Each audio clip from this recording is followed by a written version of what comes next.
Hello बच्चों, आप सभी लोगों का स्वागत है आपके अपने YouTube चैनल कॉन्सेप्ट वाली मैथ्स में। आज हम स्पेशली क्लास 7 के बच्चों के लिए एक बहुत ही अच्छा और इम्पॉर्टेंट टॉपिक लेके आए हैं जिसका नाम है रेशनल नंबर्स एज डेसिमल्स। इसमें हम लोग डेसिमल्स वगैरह के बारे में डिटेल से कॉन्सेप्ट पढ़ेंगे। ये जो चैप्टर है हमारा वो बिल्डिंग ब्लॉक चैप्टर है, क्योंकि ये सब आपका कॉन्सेप्ट बनाता है। अगर ये सब आपका क्लियर रहेगा कॉन्सेप्ट, तो आगे चल के जितने भी कॉम्पिटिशन्स होते हैं वो आप अच्छे से कर पाएंगे। जितने भी कैलकुलेशंस आप करेंगे वो सारा इजीली कर पाएंगे। तो आइए इसको समझने की कोशिश करते हैं। तो सबसे पहले हम लोग देखते हैं क्या कि आप लोग पहले पढ़ चुके हैं कि अगर फ्रैक्शन अगर कोई है तो ये मान लीजिए ये हमारा फ्रैक्शन के रूप में है, तो ऊपर वाला जो होता है वो हमारा न्यूमरेटर कहलाता है और नीचे वाला जो है वो हमारा डिनोमिनेटर कहलाता है। और अगर ये डिनोमिनेटर जो है आइदर 10 हो या 10 का पावर्स हो, यानी 10 to the power 2, 10 to the power 3, 10 to the power 4, इस तरह से करके हमारा आइदर 10 या 10 टू दी पावर्स रहे, तो हम लोग उसका इजीली मेथड जानते हैं कि किस प्रकार से हम लोग उसको डेसिमल में कन्वर्ट करते हैं।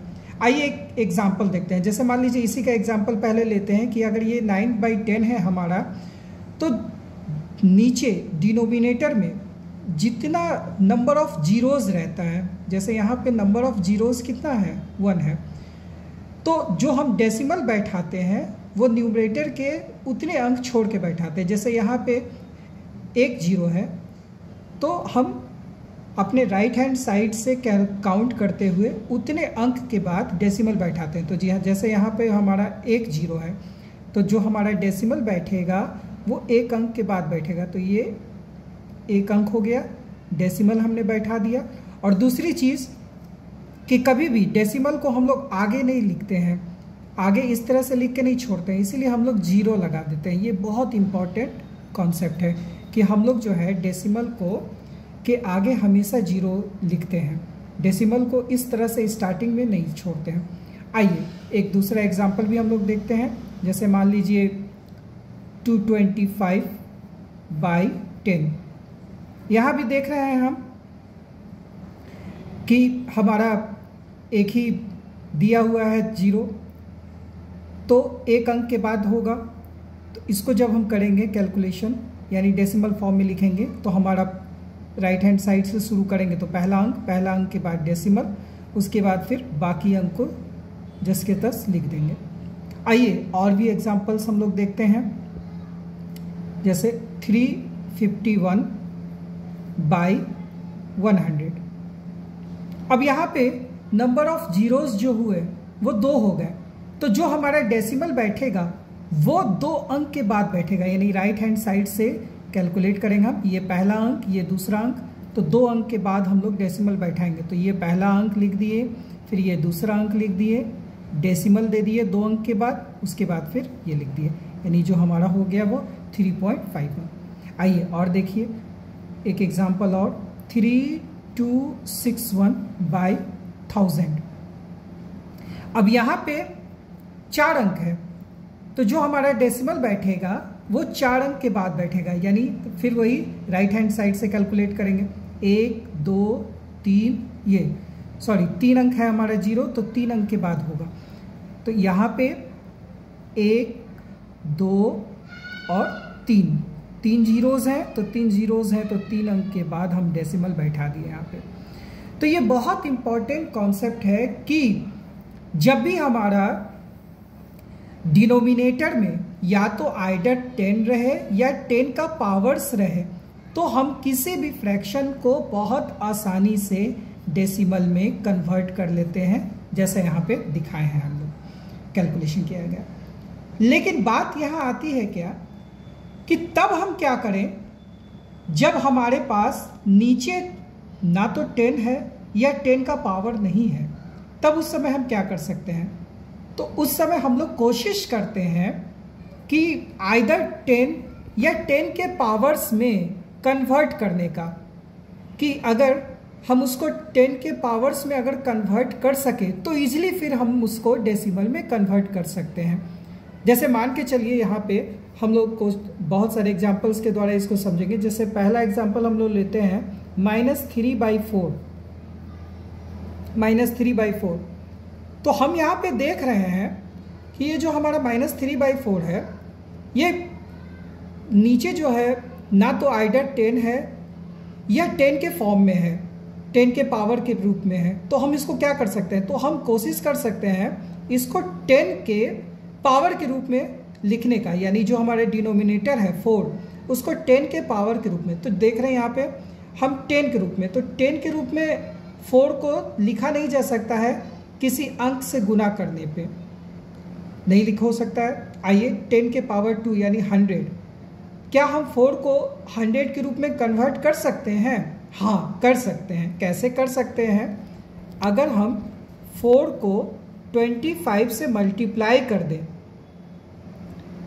अगर हम 4 को 25 से मल्टीप्लाई कर दें, तो मल्टीप्लाई कर दें तो ये तो 100 हो जाएगा, यानी 10 के पावर के रूप में हमारा आ गया। और हम जानते हैं कि किसी भी फ्रैक्शन को अगर हम लोग मल्टीप्लाई करते हैं, डिवाइड करते हैं, तो इक्वल नंबर से हम लोगों को न्यूमरेटर और डिनोमिनेटर दोनों को करना पड़ता है। तो ऊपर भी हम लोग इसी प्रकार से मल्टीप्लाई करते हैं और तब ये ऊपर वाला हमारा हो जाएगा -75 और बाई 100। तो यहाँ पे हम लोग देख रहे हैं कि अब हमारा 10 के मल्टीपल के रूप में आ गया, यानी 10 के पावर के रूप में आ गया। तो यहाँ पे हमारा 2 ज़ीरोज़ है, तो 2 ज़ीरोज़ के बाद हमारा बैठ जाएगा पॉइंट। तो सबसे पहले हम लोग देख रहे हैं 5, 7, और ये हमारा 2 अंक के बाद हमारा डेसिमल बैठ गया और यहाँ फिर 0 बैठा दिए और जो हमारा माइनस साइन है माइनस लगा दिए। तो ये बहुत इंपॉर्टेंट कॉन्सेप्ट है कि जिसको हम, जिस डिनोमिनेटर को हम कन्वर्ट कर सकते हैं 10 के पावर्स के रूप में, उसको हम लोग कन्वर्ट करते हैं। आइए और भी एग्जांपल लेके समझते हैं हम लोग। 7/20, यहाँ पे देख रहे हैं हम कि 7/20 है हमारा, ये नीचे वाला जो पार्ट है, क्या वो 10 के पावर्स के रूप में हो सकता है? बिल्कुल हो सकता है। आइए इसको देखते हैं। अगर हम 20 को 5 से मल्टीप्लाई कर दें तो ऊपर भी हमें 5 से मल्टीप्लाई करना पड़ेगा और तब ये हमारा हो जाएगा 35/100। फिर वही 2 ज़ीरोज़ है, तो 2 अंक के बाद, 2 डिजिट के बाद हमारा डेसिमल बैठेगा। तो ये पहला डिजिट, ये दूसरा डिजिट और उसके बाद डेसिमल, उसके बाद 0। आइए कुछ और एग्जांपल्स, कुछ टफ एग्जांपल्स हम लोग लेते हैं जिसमें हमें करना पड़ता है। तो जैसे देखते हैं 615/125। अब ये तो हमारा थोड़ा टफ एग्जांपल हो गया। क्या इसको हम कन्वर्ट कर सकते हैं 10 के पावर्स के रूप में? तो थोड़ा सोचनीय हमारे लिए हो जाता है कि क्या हम इसको कर सकते हैं। तो हाँ, इसको भी कर सकते हैं हम लोग। कैसे कर सकते हैं?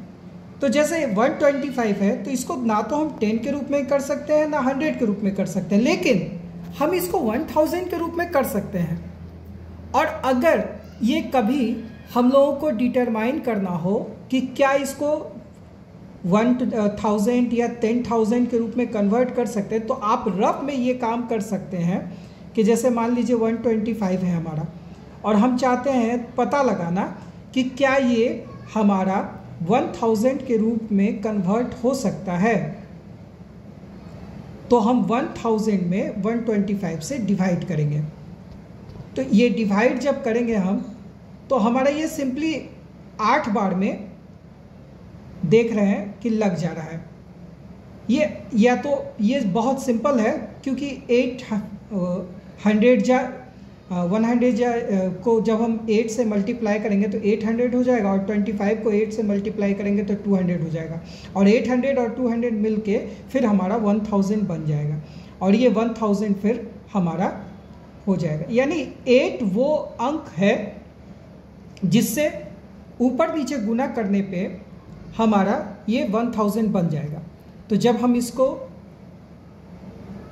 125 से गुना करेंगे 8 को, तो ये हमारा नीचे 1000 बन जाएगा, और उसी अंक से हमको ऊपर भी मल्टीप्लाई करना पड़ेगा।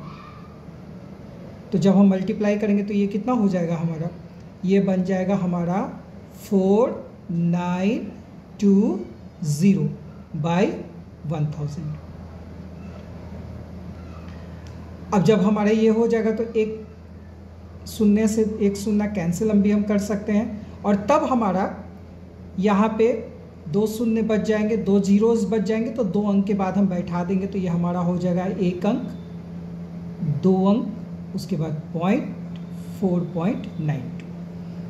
आइए एक आध और टफ एग्जांपल्स हम लोग देखते हैं, जिसमें 47 बाई 400 इसको करके देखते हैं। तो यहाँ पे ये जो एग्जांपल हम ले रहे हैं, इसको ना तो 10 के रूप में कन्वर्ट किया जा सकता है, ना हम 1000 के रूप में कर सकते हैं, ना 100 के रूप में कर सकते हैं। तो इसके लिए हमें थोड़ा हायर जाना पड़ेगा। तो देखते हैं क्या इसको हम 10,000 के रूप में कन्वर्ट कर सकते हैं। तो वही अपना पुराना मेथड जिसमें कन्वर्ट करना है, उसमें हम लोग रफ में अपना देखते हैं डिवाइड करके कि क्या कितने बार में ये हो सकता है। तो सबसे पहले हम जब डिवाइड करेंगे तो 2 बार में करेंगे, 800 लग जाएगा हमारा 800, और तब यहाँ बच जाएगा 0 0, और तब हो जाएगा यहाँ 2 और यहाँ पे 0। अब 400 से कितने बार में 2000 कटेगा, तो हम देख रहे हैं 5 बार में, यानी ये पूरा कट जाएगा। यानी जो 10,000 है हमारा, वो अचीव किया जा सकता है, प्राप्त किया जा सकता है। किस प्रकार से प्राप्त किया जा सकता है, तो 25 से मल्टीप्लाई करने पर ये हमारा 400 जो है वो 10,000 बन जाएगा। तो यानी हम इसको न्यूमरेटर और डिनोमिनेटर दोनों को 25 से जब मल्टीप्लाई करते हैं, तब नीचे तो हमारा हो जाता है कितना, 10,000 हो जाता है,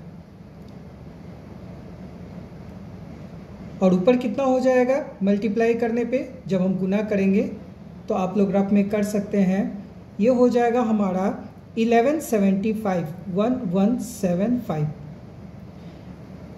अच्छा, एक आप लोग को मल्टीप्लाई करने का एक शॉर्टकट मेथड भी हम बताते हैं। जैसे मान लीजिए 47 है और 25 है, और इन दोनों को एक लाइन में अगर गुना करना है तो कैसे हम गुना करेंगे।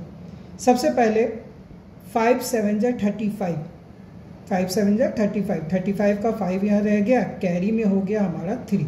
याद रखिएगा इसको, बहुत अच्छा है, इंटरेस्टिंग है। यानी इसको पहले हम किए। अब दूसरा स्टेप क्या करेंगे, इसको इससे गुना करेंगे, इसको इससे गुना करेंगे, यानी 5 4 जा 20 और 2 7 जा 14। तो और उन दोनों को ऐड कर देंगे, यानी 5 4 जा 20, 2 7 जा 14, 20 और 14 कितना हो गया 34, 34 और 3 कितना हो गया 37, 37 का हो गया 7 और कैरी में हो गया फिर हमारा 3। अब इसको इससे गुना कर दीजिए, 2 4 जा 8 और 3 11, यानी ये एक स्टेप में हमारा गुना हो जाएगा। और तब हमारा यहाँ पे 1 2 3 4 जीरोज़ है, तो 4 जीरोज़ है, तो 4 अंक के बाद हम यहाँ पे 4 डिजिट के बाद डेसिमल बैठाएंगे, 1 2 3 4 पॉइंट, यानी 0.1175। ये बहुत अच्छा क्वेश्चन है, बहुत इंपॉर्टेंट क्वेश्चन है, ठीक है। तो इस प्रकार से हम लोग देख रहे हैं यहाँ पे कि जो कन्वर्ट हो सकता है उसको हम लोग 10 के पावर के रूप में कन्वर्ट करके और तब यहाँ पे डेसिमल के रूप में कन्वर्सन कर सकते हैं। आई होप कि आपको समझ में आया होगा। आप ज़्यादा से ज़्यादा एग्जाम्पल लेके इसको प्रैक्टिस कीजिए, और अगर कहीं प्रॉब्लम हो तो आप हमसे कमेंट बॉक्स में पूछ सकते हैं, हम आपको डिटेल में और बताएंगे। अब जो नेक्स्ट हमारा वीडियो होगा उसमें हम आपको बताएंगे टर्मिनेटिंग और नॉन टर्मिनेटिंग का कॉन्सेप्ट। इस वीडियो में तो हम लोगों ने बता दिया आपको कि कैसे आप डेसिमल में कन्वर्ट कर सकते हैं। अगला वीडियो जो रहेगा वो रहेगा हमारा टर्मिनेटिंग और नॉन टर्मिनेटिंग की कॉन्सेप्ट में। तो अगर आपको वीडियो अच्छा लगा हो तो चैनल को सब्सक्राइब कीजिए, लाइक कीजिए, ज़्यादा से ज़्यादा अपने दोस्तों में शेयर कीजिए, और इसको देख के प्रैक्टिस करना मत भूलिए, क्योंकि जितना आपका प्रैक्टिस परफेक्ट होगा उतना आपका कैलकुलेशन भी परफेक्ट होगा। ठीक है, तब तक के लिए थैंक यू।